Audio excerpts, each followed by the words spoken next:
ഓം ശ്രീ സായിരാം. ഭഗവാന്റെ പരമഭക്തരായ ഒരു കുടുംബം. സായി കൃപയാൽ ആ കുടുംബം സന്തോഷമായി വളരെ കാലം കഴിഞ്ഞുകൂടി. കാലം എപ്പോഴും ഒരുപോലെയല്ലല്ലോ. ഗ്രഹനായിക്ക് ക്യാൻസർ രോഗം പിടിപെട്ടു. ഇതിനിടയിൽ അവരുടെ മകളുടെ വിവാഹം കഴിഞ്ഞു, പേരക്കുട്ടിയായി. ഗ്രഹനായികയുടെ രോഗം കടുക്കുകയും ചെയ്തു.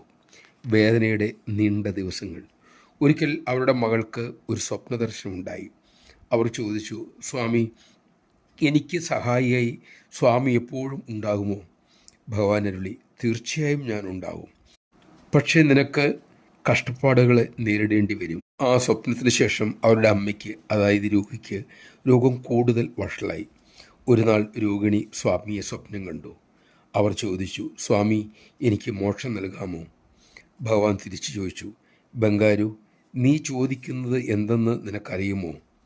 മോക്ഷമടയാൻ കർമ്മങ്ങൾ മുഴുവനും കൊഴിഞ്ഞു പോകണം. അതിനായി തോർത്തു പിഴിയും പോലെ നിന്നെ എനിക്ക് പിഴിയേണ്ടി വരും. അത് അത്യന്തം വേദനാജനകമാണ്. നീ അതിന് തയ്യാറാണോ? അവർ പറഞ്ഞു, അതേ സ്വാമി, എനിക്ക് ഈ കർമ്മച്ചങ്ങലയിൽ നിന്നും പുറത്തു ചാടണം. അതിനുവേണ്ടി ഞാൻ എന്തും സഹിച്ചുകൊള്ളാം.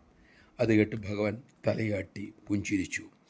ആ സ്വപ്നത്തിന് ശേഷം അവരുടെ രോഗം കൂടുതൽ സങ്കീർണമായി, വഷളായി. കഷ്ടപ്പാടുകൾ ശതഗുണീഭവിച്ചു. ഈ സമയം മകൾ ജോലി കളഞ്ഞ് അമ്മയെ പരിചരിക്കാനെത്തി. അമ്മയുടെ വിഷമത കണ്ട് ഒരിക്കൽ മകൾ പ്രാർത്ഥനാവേളയിൽ ഭഗവാൻ വിഷമത്തോടെ ചോദിച്ചു, അങ്ങ് ഏതു തരത്തിലുള്ള ഈശ്വരനാണ്? ജീവിതം മുഴുവൻ നന്മ ചെയ്തിട്ടും എൻ്റെ അമ്മയുടെ ദുരിതങ്ങൾ കണ്ടില്ലേ? ഇതൊക്കെ എന്തൊരു ദൈവനീതിയാണ്?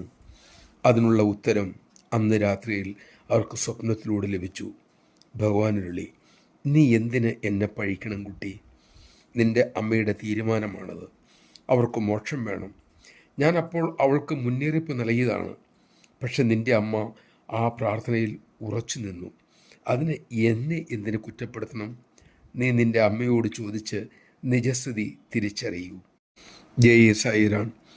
ഭഗവാനുള്ള പ്രേമവും ഭക്തിയും വിശ്വാസവും മാത്രം ആഗ്രഹിക്കുക. അവിടുന്ന് കൈപിടിച്ച് കൊണ്ടുപോകണമേ എന്ന് പ്രാർത്ഥിക്കുക. അതാണ് അന്നഗത പ്രാണരായ നമുക്ക് നല്ലത്.